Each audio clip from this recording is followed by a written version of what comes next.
Boa noite, povo santo do Senhor nosso Deus, que integra o Ministério Assembleia de Cristo. Boa noite também aos nossos amigos que têm nos visitado aqui pelo Instagram, acompanhando as nossas celebrações da Igreja Evangélica Assembleia de Cristo.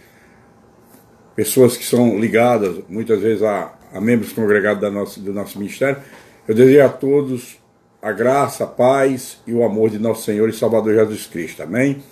Eu gostaria de dizer para os amados irmãos que hoje nós vamos dar início aqui a uma pequena jornada doutrinária relativamente a um tema muito importante nos últimos dias, que é o tema da família, né?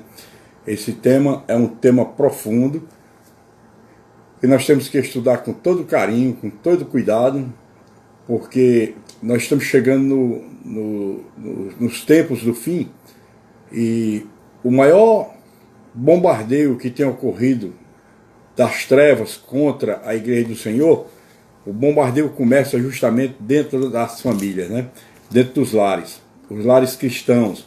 Então nós precisamos ficar bem preparados sobre esse tema para que nós possamos combater, né, toda ameaça que vier contra a nossa família, contra nosso casamento, nossos filhos.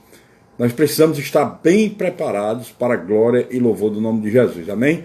Então eu desejo a todos um feliz culto e que vocês fiquem ligados, né? Ligados na palavra. Hoje é o início. Nós vamos iniciar o estudo de doutrina da família, que eu quero começar lá do princípio, e nós vamos fazer um percurso do estudo bíblico, todo ligado à família, para mostrar a vocês o vínculo, os planos de Deus com a família, para comparar a sua igreja na terra. Amém? Então vamos fazer uma oração final, uma oração inicial, perdão.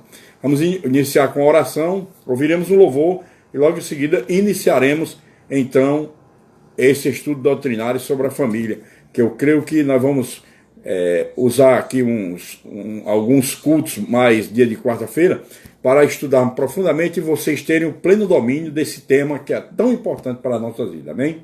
Como bem disse a irmã Sula lá no grupo da igreja hoje à tarde, é um tema que interessa tanto para as crianças, jovens, adultos, casais, todos precisam ter conhecimento e da importância e do nosso domínio sobre isso para poder combater todo o mal que vem contra nós. Vamos então fazer uma oração inicial. Pai, nesse instante, meu Senhor e meu Deus, eu quero adentrar diante da tua santa e gloriosa presença, juntamente com toda a tua igreja, que já se encontra aqui conectada nesta live, Senhor. Nós estamos todos aqui em lugares diferentes, mas estamos ligados pelo Espírito num só corpo, Senhor. E esse só corpo, essa unidade que representa a tua igreja, está sob o comando e domínio do teu Santo Espírito, Senhor.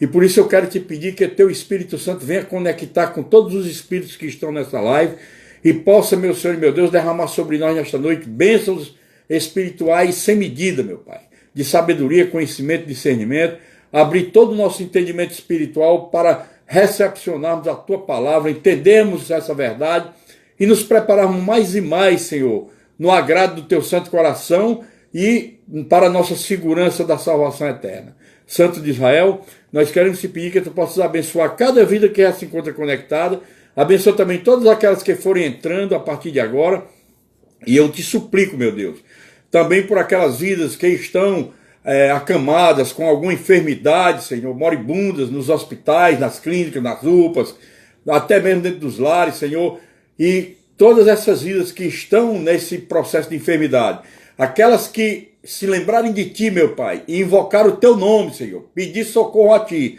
de acordo com a tua santa vontade, Senhor, entra, meu Senhor, com a intervenção divina e derrama o bálsamo de cura sobre essas vidas para a glória do teu santo nome. Eu te apresento cada família aqui representada também, famílias que te pertencem, o início da tua igreja em cada lar, meu Senhor e meu Deus.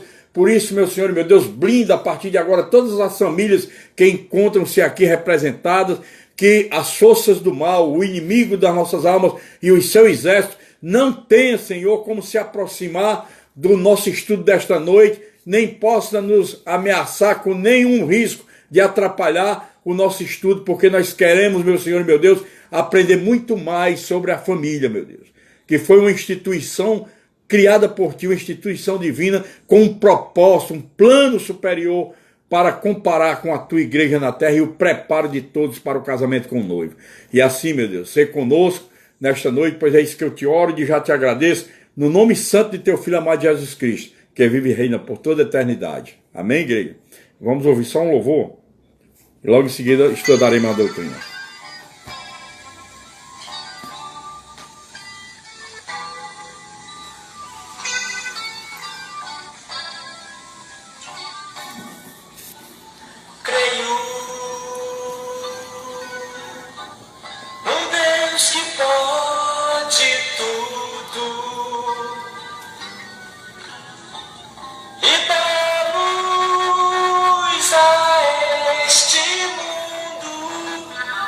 Faz a noite tão linda ser.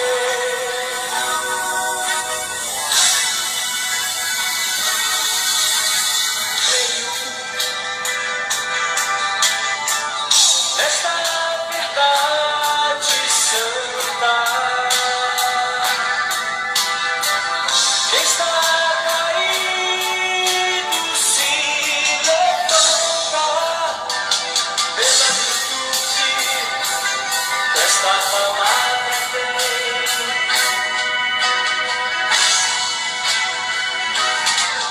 É forte como amor, é linda como a flor, mais pura do que uma taça de cristal. É doce como mel, nos fala lá do céu. É a palavra santa do Senhor.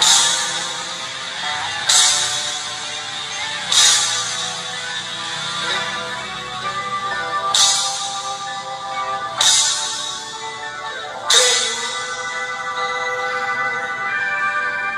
que o mar vermelho um dia se abriu, por onde o povo assim fugiu, mas a Faraó não deixou passar.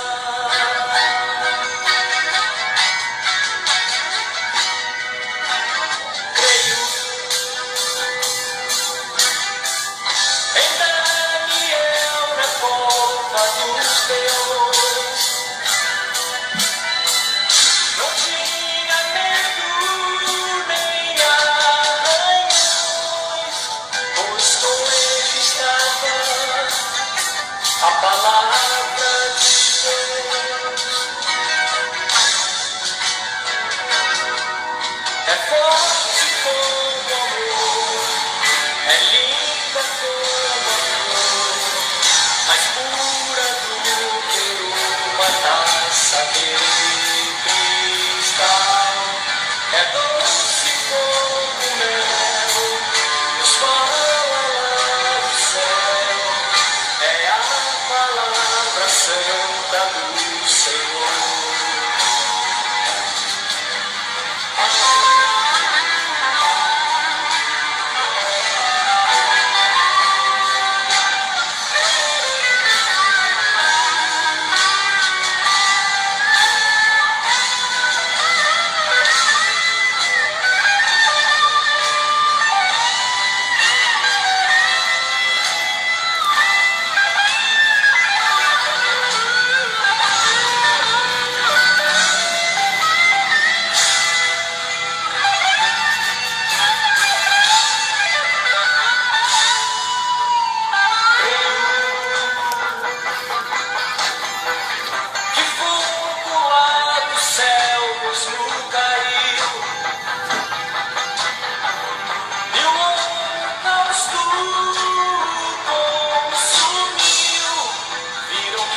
é linda como a flor, mais pura do que uma taça de cristal.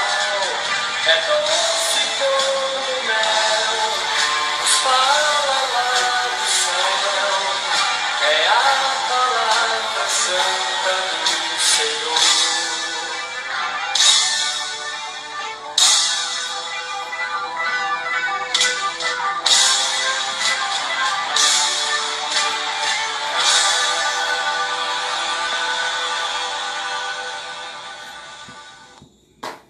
Amém, igreja. Vamos então dar início a essa pequena jornada doutrinária sobre o tema família, que a igreja está precisando muito nesses dias. Eu tenho sido incomodado pelo Espírito, até mesmo com relação à Assembleia de Cristo, que como responsável pelas almas que Deus me confiou, Deus tem incomodado minha alma nas orações, né, de que eu tenho que acelerar um processo de doutrina mais forte sobre família, para que muitos irmãos se vigiem, para que muitos irmãos saibam a importância da família nos planos de Deus para os salvos, né? Para a igreja dele que vai morar com ele. Quando ele criou a família, ele criou a família como instituição divina, porque ele queria, através da família, expressar todo o projeto da sua igreja para a seleção daqueles que iriam morar com ele. Então, família é um tema muito importante, uma instituição, como eu já disse, divina, e que nós precisamos conhecer nuances, a partir do momento em que a família é oficializada, ou seja, em que a família é criada e concretizada. Muitos, vocês vão saber quando é o momento que a família, o casamento ficou consumado, a aliança entre o homem e a mulher fechou. Vai saber esse momento e vai saber também que a partir dali nós iremos enfrentar experiências profundas na nossa vida, porque isso nos levará também a uma experiência com Deus, né? Porque Deus sabe que vai ter experiência também com Ele. Então, nós precisamos entender toda essa importância e os mistérios que regem a família. Por isso que o Paulo diz lá em Efésios, né, tem uma hora que ele compara, né, quando ele fala do noivo com a noiva, do marido e a mulher e tudo, e fala aí diz que fala com relação a Cristo e sua igreja, ele estava falando ali, né, da união mística de Cristo com a igreja, mas essa união mística aprove Deus lá no princípio, né, criar a família para mostrar uma espécie de marketing para a igreja dele na terra. E por isso é que a família é o início da igreja de Cristo na terra. Vamos ler 2 versículos para a partir de agora, hoje nós vamos ler.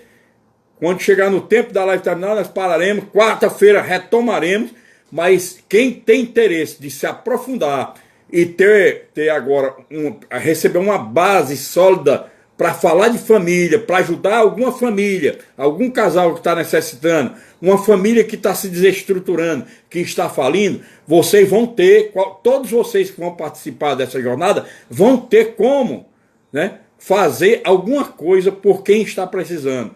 E Deus quer apenas operários na seara para Ele suprir as necessidades do conhecimento da unção para que possam ser usados por Deus para salvarem famílias que pertencem a Ele. Amém, amados? Então vamos ler aqui 2 versículos que está no Evangelho de Mateus, capítulo 19. No Evangelho de Mateus, capítulo 19, eu só quero ler 2 versículos, 5 e o 6, né? Não quero ler, por enquanto, aquele questionamento. Nós vamos voltar para esse capítulo durante o estudo doutrinário, mas hoje eu quero ler esses 2 versículos para a gente entender logo o princípio da coisa, do casamento. Nós vamos começar pelo casamento e vamos seguindo. Ó. Casamento, né, relacionamento conjugal, né, como fica a união depois dos tempos, depois filhos, a vida dos filhos, como deve criar-se os filhos, né, como devemos fazer para que nossos filhos já cresçam tementes a Deus.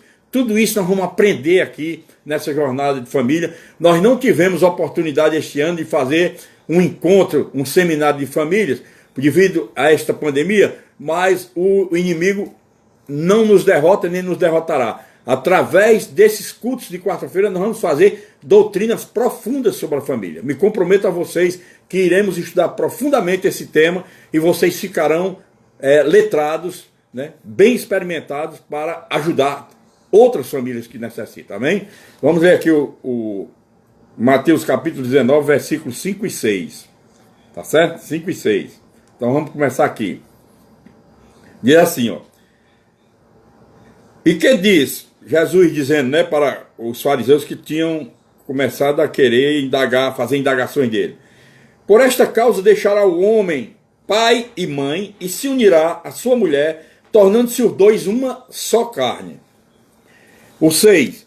De modo que já não são mais dois, porém uma só carne. Portanto, o que Deus ajuntou, não o separe o homem. O que Deus ajuntou, não o separe o homem. Vamos ficar nesses 2 versículos para dar início a essa jornada doutrinária de família que está iniciando hoje. Soberano Senhor Eterno Pai, mais uma vez eu peço permissão para entrar na Tua presença, juntamente com todo o Teu corpo espiritual da Igreja Assembleia de Cristo, e nossos visitantes também que estão ligados conosco nessas lives.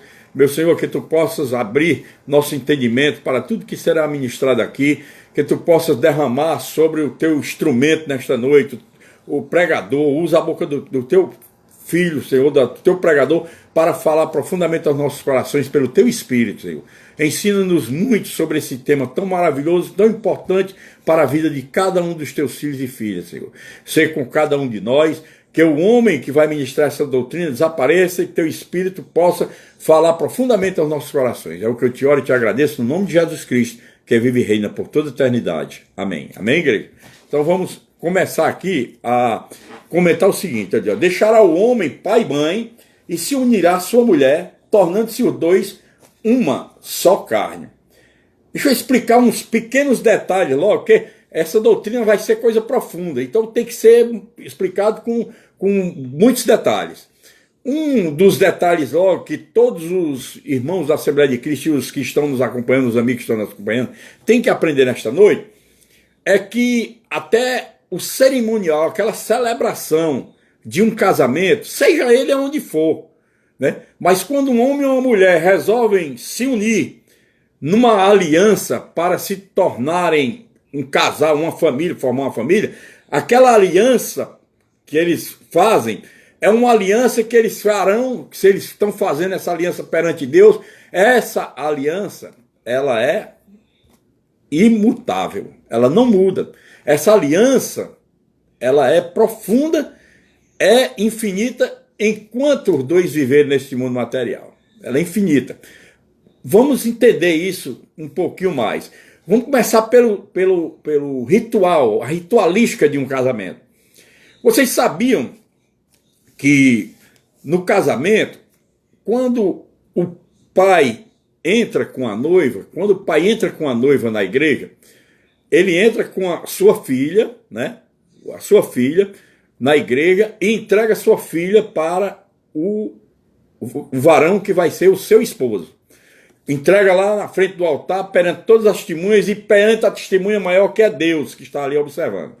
Aí o pai entrega a filha para aquele varão que está, a partir de ali, quando recebe a filha, está assumindo a responsabilidade de amar, cuidar, zelar, proteger e assistir.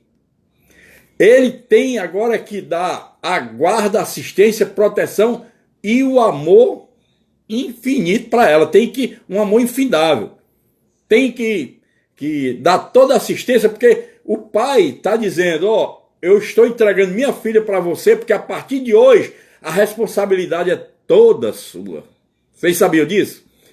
Porque é que o pai é quem entra com a noiva, geralmente, via de regra, é o pai que entra com a noiva, não sei quando ele já tem morrido, mas ele é quem entra com a filha, quando entrega ao esposo, ao futuro esposo da filha, o esposo, quando recebe do pai ali, diz, a partir de hoje eu assumo toda a minha responsabilidade de homem perante a sua filha. Vou assumir tudo, né? Todo, assistência, guarda, proteção e amor, muito amor para o seu cônjuge. Vamos entendendo, vamos seguindo nessa sequência. Deus é tão tremendo que ele criou no plano dele a família. Foi a primeira instituição criada por Deus e instituição divina, né? Ela é uma instituição divina, primeira instituição criada por Deus, que ele criou lá no Éden, quando formou materialmente o primeiro casal, né? Quando ele criou o homem e a mulher e depois formou o homem do pó e depois fez a mulher também da costela do homem, aí quando teve homem e mulher, ele uniu aqueles dois, porque viu que o homem não poderia viver só. O homem era um ser gregário, né? O homem era um ser gregário que era como dizia Aristóteles, um animal político, né? Mas Deus não olhou para esse nome animal político. Deus viu que o homem não poderia viver solitário, sozinho. Então deu uma mulher para ele, uma companheira. Aí Deus uniu aquele casal. Quando Deus uniu aquele casal, ele foi o primeiro celebrante daquele casamento, foi o primeiro juiz, o primeiro pastor celebrante e a primeira testemunha. Ele testemunhou aquele casamento. Mas uma coisa interessante que nós vamos aprender nesta noite é que vocês talvez nunca atentaram para isso, mas hoje nós vamos esclarecer, tá entendendo?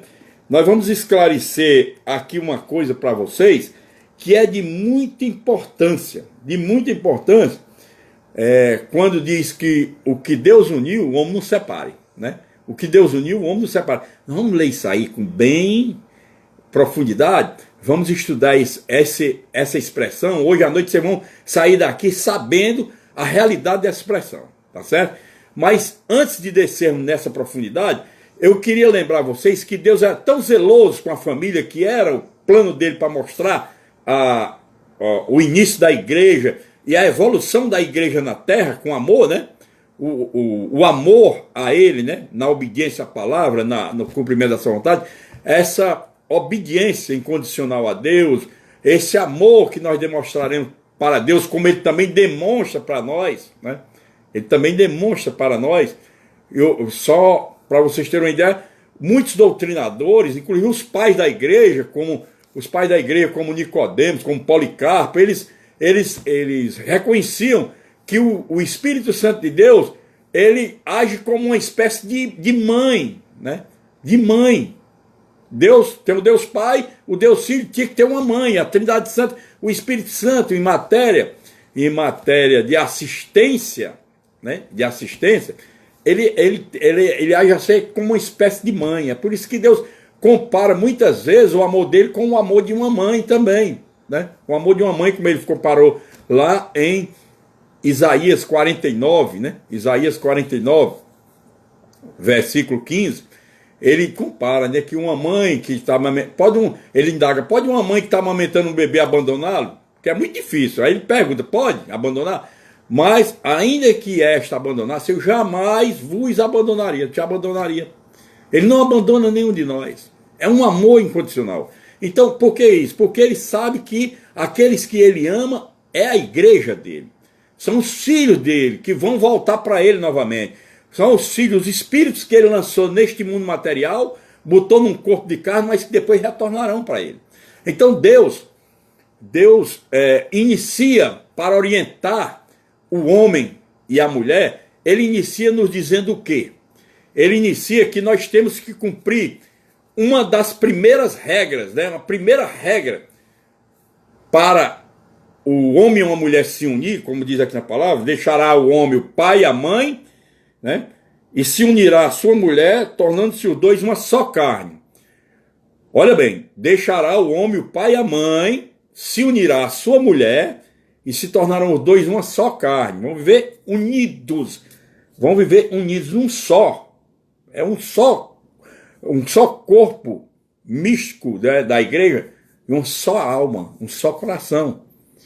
O amor recíproco. Tem que ter o amor recíproco. E Deus, quando diz que eles deixam o pai e a mãe, está dizendo, vão ter que sair agora da casa dos pais, do pai e da mãe, para agora ir morar na sua casa. Não esqueçam disso. Vocês da Assembleia de Cristo, para a glória de Deus, eu sei que todos sabem, todos têm conhecimento de tanta doutrina que já viram, que quando a gente fere um versículo bíblico, o que é que nós estamos fazendo? Estamos transgredindo a lei e então estamos cometendo um pecado. Mas quando a gente comete um pecado, nós ficamos debaixo de quê? De maldição. Então, a determinação, isso aqui Jesus disse em Mateus, mas isso foi dito pelo próprio Deus lá em Gênesis, na criação, quando ele casou Adão e Eva. Ele disse que deixaria o homem, pai e a mãe, para, né, vendo aqui em Gênesis 2:24, foi dito assim, ó, 2:24. Vamos ver no sentido literal do texto aqui, ó. Diz assim: por isso deixa o homem pai e mãe, e se une a sua mulher, tornando-se os dois uma só carne. Lá em Gênesis 2:24, Jesus repetiu aqui em Mateus 19, versículo 5. Deixará o homem, pai e mãe. Então, Deus não quer casamento de quem quer que seja, de um homem com a mulher, para um deles dois querer ficar debaixo do teto do pai e da mãe. Deus nunca quis isso.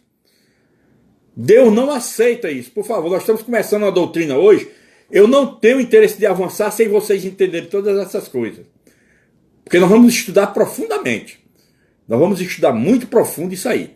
Então, vocês precisam entender tudo que eu estou começando hoje, para poder, quando a gente for avançando na doutrina, vocês irem compreendendo tudo. Escuta bem. Deus não planejou que um homem case-se com uma mulher que ele presume que ama e, depois de casado, fique debaixo do teto sob a dependência do pai. Negativo. É tanto que Deus é tão maravilhoso e ele é tão preventivo em todas as bênçãos para os seus filhos e os cuidados que ele tem com cada um de nós, que se vocês abrirem o livro de Provérbios, lá em Provérbios capítulo 24, versículo 27 de Provérbios, diz o seguinte, ó, Provérbios 24, 27, diz assim: cuida dos teus negócios lá fora, apronta a lavoura no campo, e depois edifica a tua casa. Sem isso, faltará.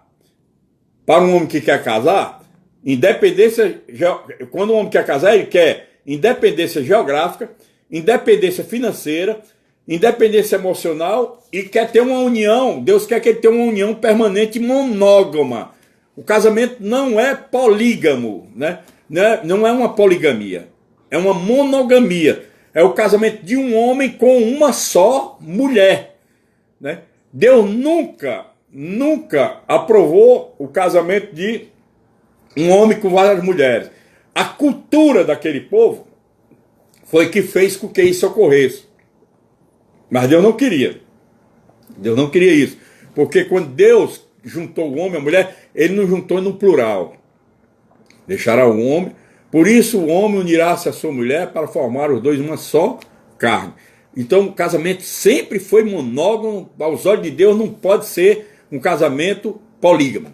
Não existe essa poligamia.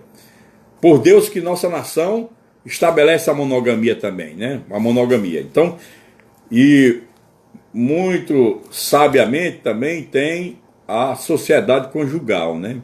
A sociedade conjugal, que hoje um casamento civil é uma sociedade conjugal criada. Mas Deus vai mais além. Deus não usa o nome sociedade conjugal. Deus usa o nome família. Família. Porque é uma instituição criada por ele. Instituição divina.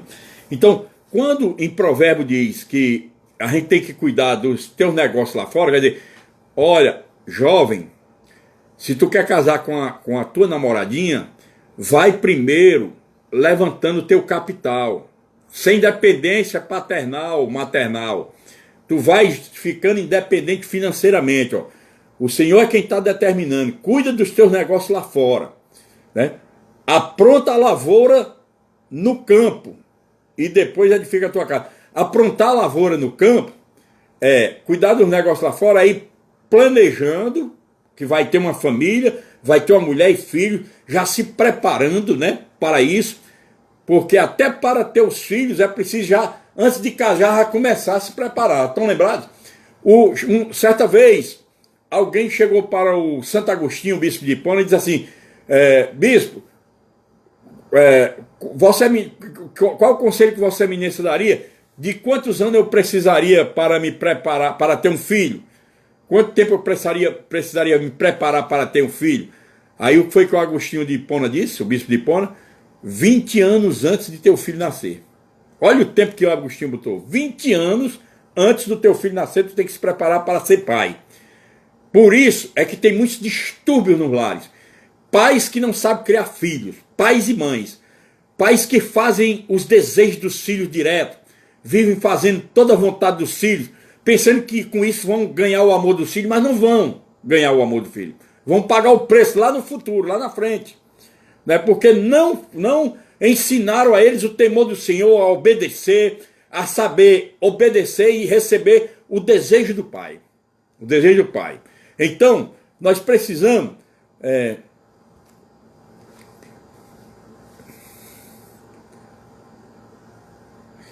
Então nós precisamos... Não, Ítalo, não pode. Quando um filho casa, a mãe, embora a mãe fique sozinha, mas ela tem que ficar. Deus vai prover. Porque a mãe morar debaixo do mesmo teto com o filho é a mesma coisa de dizer que não abandonou a casa do pai ou da mãe, né? Porque Deus quer que o homem deixe a casa do pai e da mãe e vá para a sua própria casa.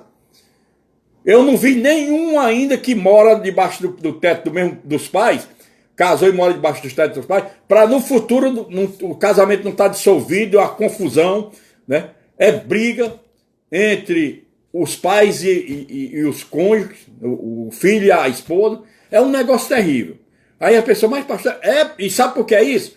Não é nem porque querem não, é porque estão debaixo de maldição, porque estão violando a palavra de Deus. Foi muito boa a sua pergunta aí, meus parabéns. Mas a gente tem que ser realista. Deus quer liberdade. Você como filho pode muito bem ajudar sua mãe sem precisar que ela viva morando com você, porque a mãe não pode participar dos seus problemas com a sua esposa, porque problemas vocês vão ter. Problemas vão ter. Né? Discussõezinhas. Agora, jamais partir para separação, para divórcio. De jeito nenhum. Se é o que o nosso Deus quer. Vocês vão aprender tudo isso, amados. Tem um pouquinho de paciência, vocês vão aprender comigo, porque eu vou começando de baixo e nós vamos chegar até lá. Aqui diz o seguinte. Deus manda que a pessoa lá fora vá se preparando para ser marido, para ter um lar, para administrar um lar com a esposa, amá-la, ser paciente, aí depois a pronta lavoura no campo. No campo é de trabalho. A pronta lavoura, prepare-se para um trabalho remunerado para poder você garantir o sustento da sua família. Garantir o sustento da sua família. É um trabalho remunerado. Depois, essa sua pergunta aí, Jorge, ela é muito questionável, porque na realidade, filhos que recebem mesada, não é por base de mesada que se deve casar não, viu? Não tem como negócio de casar com mesada de pais, porque não dá. Principalmente porque hoje as leis previdenciárias mostram que quando os filhos completam 18 anos, se os pais morrerem, eles não têm direito a pensão nenhuma. Então eles têm que se rebolar, têm que se virar. Né? Se o pai e a mãe morrer, um filho, ainda que seja solteiro, ou uma filha seja solteira, mas está maior de idade, que agora a maioridade civil também é 18 anos, acabou-se. Não vai ter direito a pensão nenhuma, não. Então, cada um tem que se rebolar para viver com independência, né? Com independência. Casados também não deve ser com um negócio de mesada, porque isso aí está vivendo sobre ainda a dependência dos pais. E quando o pai entregou a filha para o marido, para o esposo, o pai disse que a responsabilidade a partir dali era do esposo. Era do esposo. Tem que entender essa verdade. Então, o que acontece? A lavoura no campo, a pronta lavoura no campo, prepare um trabalho para você ser remunerado, ganhar dinheiro e poder assumir uma família. Você não pode casar só com a cara e a coragem. Tem muito jovem que só porque tem uma cobiça dos olhos e da carne, uma concupiscência dos olhos, uma concupiscência da carne, aí entra na cobiça por uma menina, por causa do corpinho bonitinho, porque a menina é bonitinha, meiguinha, é uma benção, não sei o que, é uma deusa. aí quer casar no peito e na raça sem planejar nada e quebra a cara lá na frente.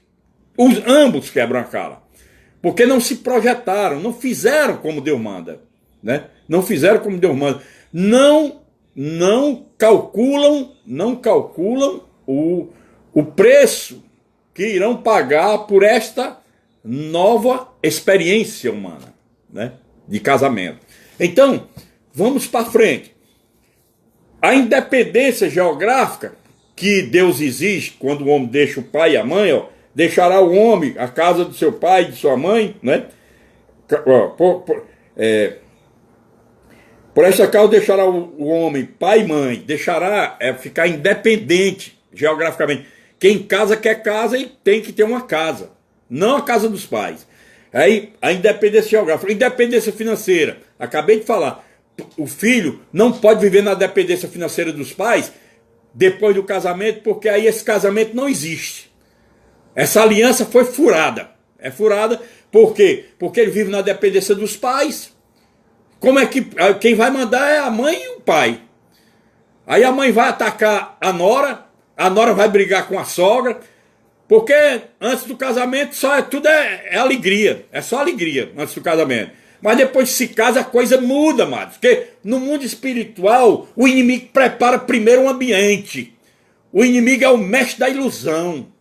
É o mestre da ilusão. Acordem, vocês que dormem para isso. O inimigo é mestre da ilusão. No começo tudo é bonitinho, tudo é beleza.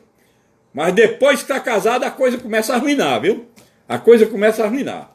Não esqueçam disso. Aí vamos. Diz o quê? A independência financeira, como eu acabei de falar, um homem só deve casar com mulher se ele tem condições de sustentar o lar. Hoje, o Brasil tem a norma brasileira, o direito civil brasileiro dá o casamento como uma sociedade conjugal.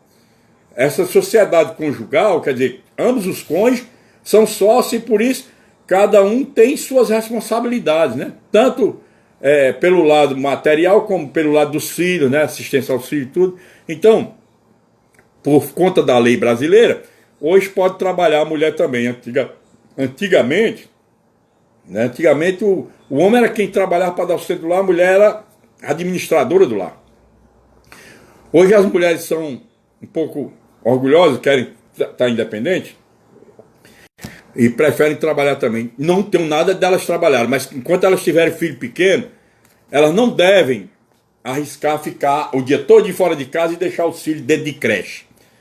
Porque Deus não deu presente de filhos, herança dos filhos para o casal botar outros para criar.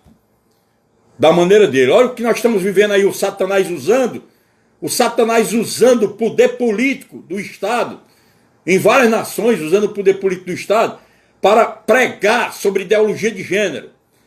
Deus deu a você um filho homem, para esse homem um dia casar, ser um homem chefe de família, ser um homem temente a ele. Aí o Estado, com ideologia de gênero, quer misturar agora, ninguém quer uma confusão. O casamento é entre homem e mulher, agora tem casamento entre homem e homem, mulher e mulher, isso não existe. Me perdoe. Não é discriminação nem nada, não. É porque eu estou falando aqui à luz da Bíblia. É a ciência de Deus. A teologia nos mostra, dentro da palavra de Deus, a palavra sagrada diz que não é permitido. Nós que professamos a fé temos que cumprir o que a palavra diz. E doem quem doer, mas temos que cumprir. Então, nós precisamos estar preparados para isso. Também a independência emocional. Acabei de falar também sobre a independência emocional. Independência emocional é porque se um jovem e uma jovem casam e um deles exige que fique morando debaixo do teto dos pais, eles vão viver emocionalmente aprisionados.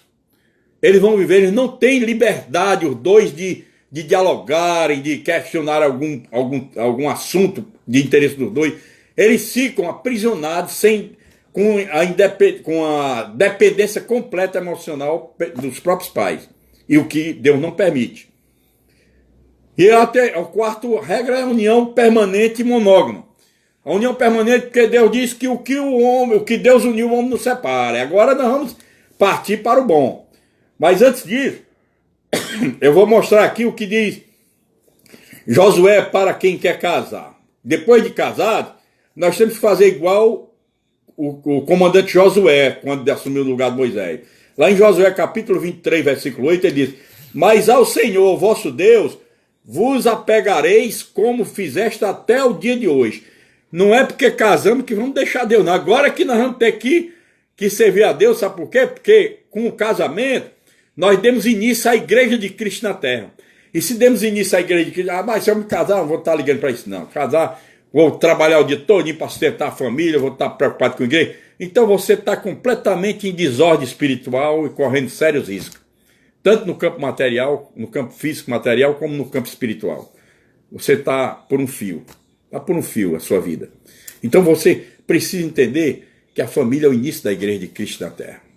A família é o início. Por isso que Deus inaugurou com o primeiro casamento lá no Jardim do Éden, com Adão e Eva.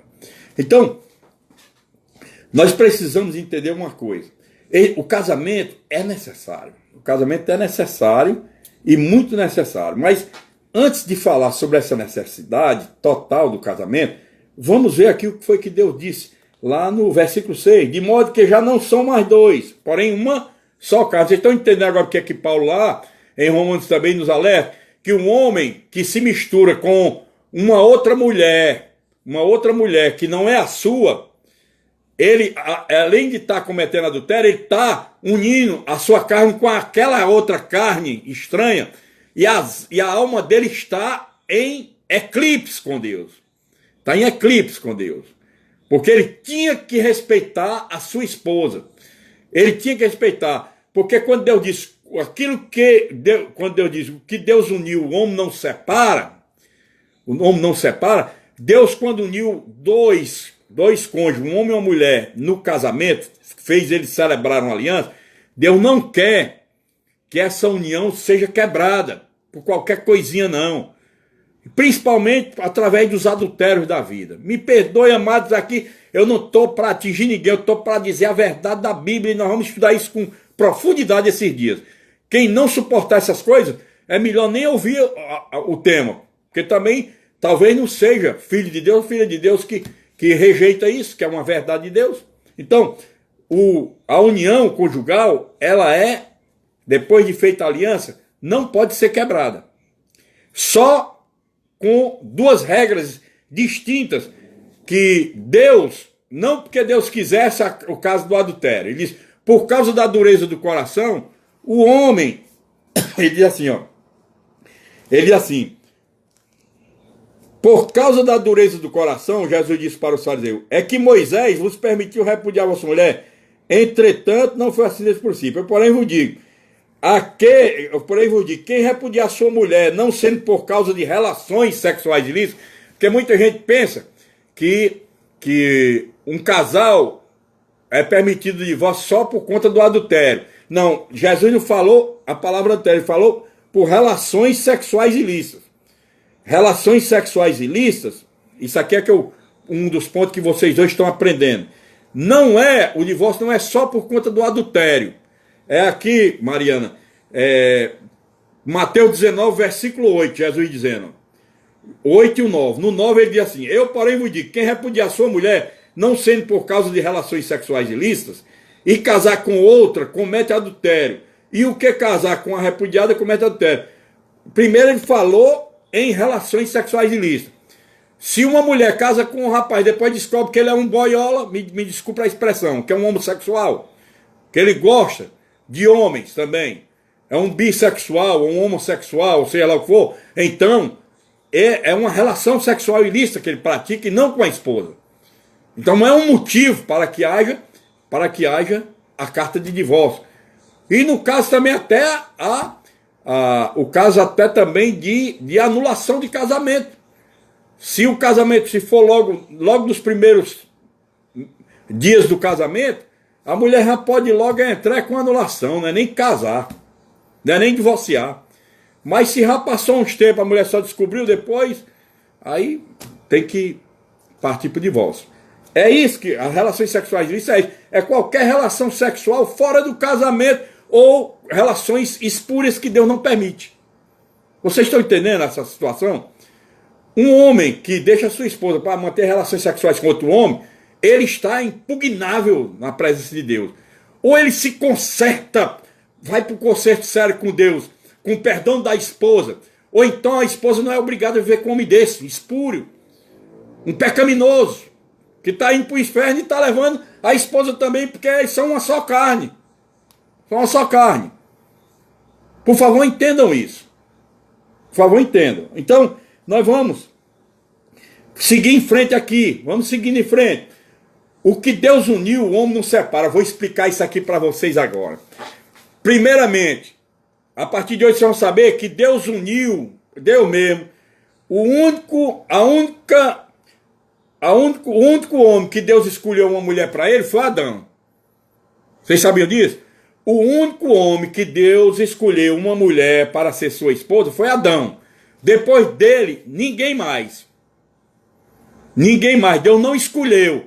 Deus deu a livre escolha para cada um de nós. Nós somos livres nas nossas escolhas, mas somos escravos da consequência. Deus não quer, Deus não, é pessoa errada, tem casal que diz assim, rapaz, esse casamento já veio lá do céu, já estava previsto no céu. Não diga isso, que não é bíblico. Deus deu a liberdade de a gente escolher o companheiro ou a companheira nossa, o cônjuge. Deus deu a liberdade de a gente escolher quem vai ser o nosso cônjuge. Mas a gente escolhe, agora tem que escolher de acordo com a vontade de Deus, não com a vontade da carne.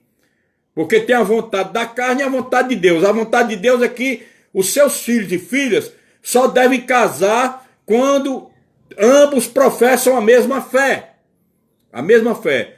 Nós evangélicos só podemos casar com evangélicos, com quem professa a mesma fé bíblica, com quem tem temor a Deus. Como é que a gente pode casar com uma pessoa que não tem temor a Deus? É trevas. É por isso que Paulo também diz isso, né? Paulo também não diz? Paulo diz, é trevas. Paulo diz assim, lá em 2 Coríntios 6, 14 a 16, veja o que o nosso irmão Paulo diz aqui, 2 Coríntios 6, 14, né? 6, 14, diz assim, ó. Não vos ponhais em julgo desigual com os incrédulos, porquanto que sociedade pode haver entre a justiça e a iniquidade, né? Entre a justiça e a iniquidade. Que sociedade, ou que comunhão da luz com as trevas? Que harmonia entre Cristo e o maligno? Porque um é filho de Deus, ou filha de Deus, e o outro é filho do maligno. Não pode haver união. Está dizendo, Deus não aceita. Que ligação há entre o santuário de Deus e os ídolos?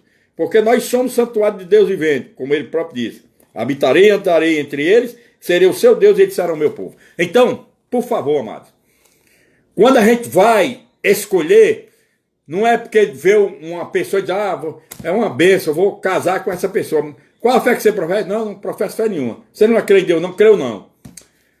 Mas eu creio e eu creio tanto que eu creio que eu vou casar e essa pessoa vai se converter. Vai se converter. Olha, é comprovado hoje, porque tanto os ministros evangélicos como os próprios sacerdotes católicos também fizeram um levantamento, 95% dos casais que se casam sem ter uma mesma fé igual, 95%, não dá certo. Não dá certo nem prospera. Porque às vezes a mulher ou o homem, o que teme a Deus, confia que o outro vai se converter e não se converte. Então, não deve arriscar.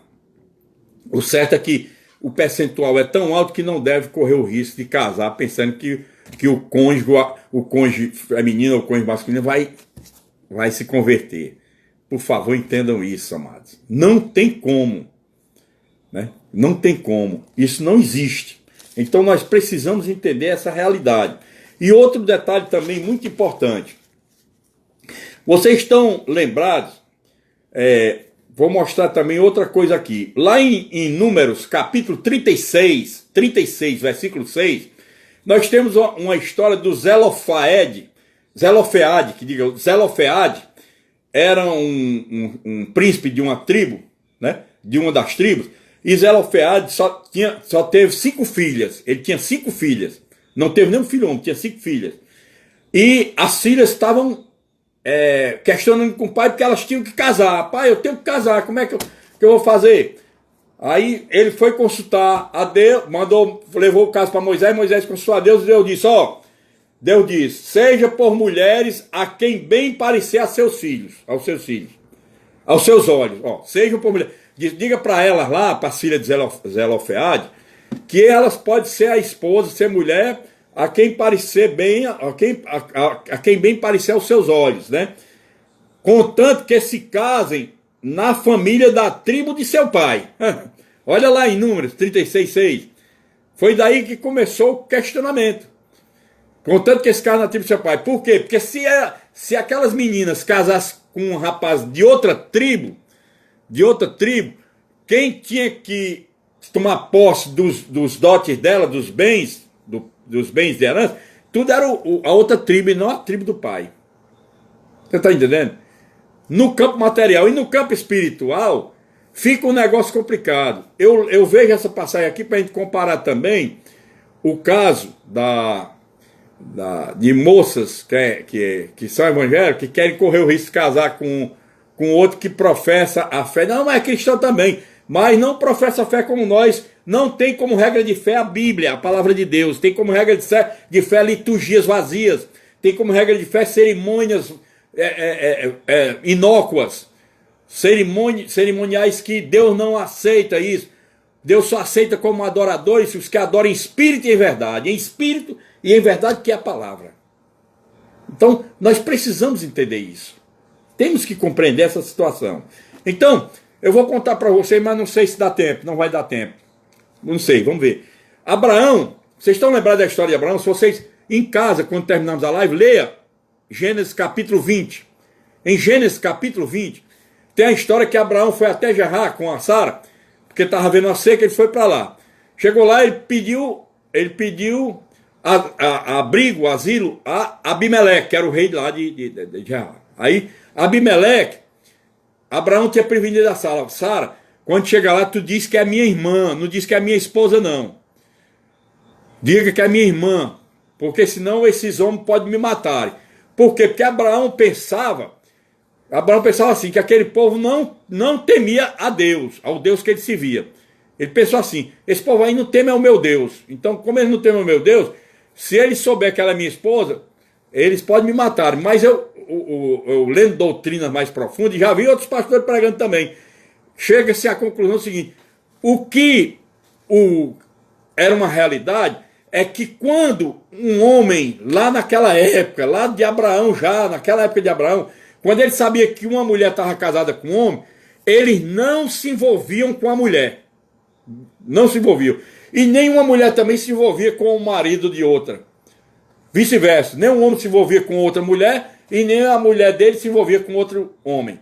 Por quê? Porque eles sabiam que o que Deus uniu, o homem não separa, era uma ordem de Deus. E se era uma ordem de Deus que o homem não pudesse separar, eles sabiam que quem fizesse isso pagaria o preço com Deus. Eles sabiam naquela época. Hoje a coisa foi banalizando durante os séculos. O diabo foi usando das estratégias dele e fazendo o esfriamento da fé, fazendo a incredulidade entrar em muitos corações, fazendo as pessoas correrem para a descrença nas coisas divinas. Então, hoje estão tentando banalizar de todo jeito, mas os verdadeiros filhos e filhas de Deus não caem nisso, vão continuar firmes nessa segurança toda, firmes na segurança que Deus nos dá, no temor que nós temos dele. Então Abraão pediu a Sara. Abraão não estava até mentindo, ele não estava, porque ele era meio irmão da Sara, todo mundo sabe disso, que ele era meio irmão, né? Meio irmão da Sara. Então Abraão não estava mentindo, o problema é que ele estava com medo de ser morto. Por que era que Abraão estava com medo de ser morto, se dissesse que a Sara era a esposa dele? Porque o próprio Abimeleque não foi quem se agradou da Sara, que era uma mulher muito bonita. O nome dela já estava dizendo, princesa. Ela era uma mulher muito bonita, e essa mulher chamava atenção, era bonita, bem feita, sensual. Aí Sara chamava muita atenção. O próprio rei Abimeleque ficou doido por ela. Abraão botou Sara para dizer que era só irmã dele, Abimeleque mandou buscar a mulher de Abraão para dormir com ele. Ele era rei. Aí Abraão teve que ficar caladinho, porque ainda assim, se dissesse que era casado com ela, morreria. Porque ele estava desejando a mulher. Os homens naquela época preferiam matar o marido para poder usar a esposa dele do que usar a esposa como marido vivo, porque estava violando a determinação de Deus. O que o homem uniu, o homem não separe. Vocês entenderam aí? O que Deus uniu, aliás, o que Deus uniu, o homem não separe. Como foi Deus que uniu, eles sabiam que se interferisse naquele casamento ia pagar um preço terrível. Então eles preferiam matar o marido para poder conseguir a esposa. E o pobre do Abimeleque caiu na armadilha porque ele não sabia que ela era casada com Abraão. Se vocês lerem essa história lá em Gênesis capítulo 20, vocês verão de forma exuberante e cristalina, quando o Abimeleque foi se maldizer com Abraão, Abimeleque chateado, porque quando ele levou Sara para lá, aí disse assim, Deus disse assim, Deus, porém, veio a Abimeleque em sonhos de noite e lhe disse, vais ser punido de morte por causa da mulher que tomaste, porque ela tem marido. Eita, Deus tremendo. Abimeleque, tu vai ser punido por causa da mulher que tu tomaste, que ela tem marido. O povo do Abimeleque não sabe. Ora, Abimeleque ainda não havia possuído, não tinha possuído Sara ainda. Por isso disse, Senhor, matarás até uma nação inocente. Aí ele disse, não foi ele mesmo que me disse, é minha irmã. Abimeleque perguntando a Deus, não foi ele mesmo que disse que era a irmã dele? E ela também disse, ele é meu irmão. Com sinceridade de coração e na minha inocência, foi que eu fiz isso. Respondeu-lhe Deus em sonho, bem sei que com sinceridade de coração fizeste isso. Daí o tem impedido eu de pecares contra mim e não te permiti que a tocasses. Agora, pois, restitui a mulher a seu marido, pois ele é profeta e intercederá por ti e viverás. Se, porém, não lá restituires, sabe que certamente morrerás tu e tudo que é teu. Vocês estão entendendo aí porque que lá naquele tempo o povo tinha medo de se meter com uma mulher casada, os homens não se metiam com mulher casada, nem as mulheres casadas tinham coragem de arriscar se meter com um homem, fosse ele quem fosse, porque o que Deus uniu, o homem não separa.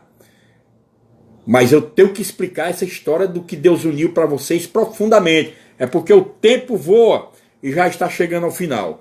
Então, vamos parar por aqui e vamos dar continuidade quarta-feira. Nós vamos estudar um bom tempo a família, casamento, filhos e relacionamento conjugal completamente para ficarmos bem instruídos sobre esse tema, que é um dos temas que pode também nos levar ao céu com o agrado do Senhor. Amém? Deus abençoe a todos. Senhor, abençoa todo o teu povo que estava nessa live. Meu Senhor, derrama sobre eles a unção do teu Espírito, meu Deus, dando saúde, paz, alegria nos seus corações. Guarda toda a família que te pertence, acampa teus anjos ao redor de cada lar, livra-os de todo ataque do mal, tanto no campo material como espiritual. E ser com eles, meu Deus. Vai nos preparando, meu Senhor, cada vez mais na tua verdade. E que tudo seja feito para a honra, glória e louvor do teu santo nome. Abençoa também todos os que estavam nesta live, que também não são da Assembleia de Cristo, mas que sempre estão somando a fé conosco, para a glória do teu santo nome. É o que eu te oro e te agradeço em nome de Jesus Cristo, que vive e reina por toda a eternidade. Que o amor e a misericórdia de Deus Pai Todo-Poderoso, a graça e a paz de nosso Senhor e Salvador Jesus Cristo, a comunhão e as santas consolações do Espírito Santo de Deus, habite com cada coração nesta noite. Quem crê, diga amém.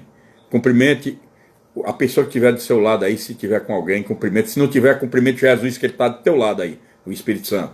Cumprimenta e tenha uma noite de sono reparadora, sob a guarda e proteção do Altíssimo e os anjos acampados ao teu redor. Deus provendo tudo para nós no dia de amanhã. Amém? Deus abençoe a todos. Fiquem todos na paz e no amor de nosso Senhor e Salvador Jesus Cristo.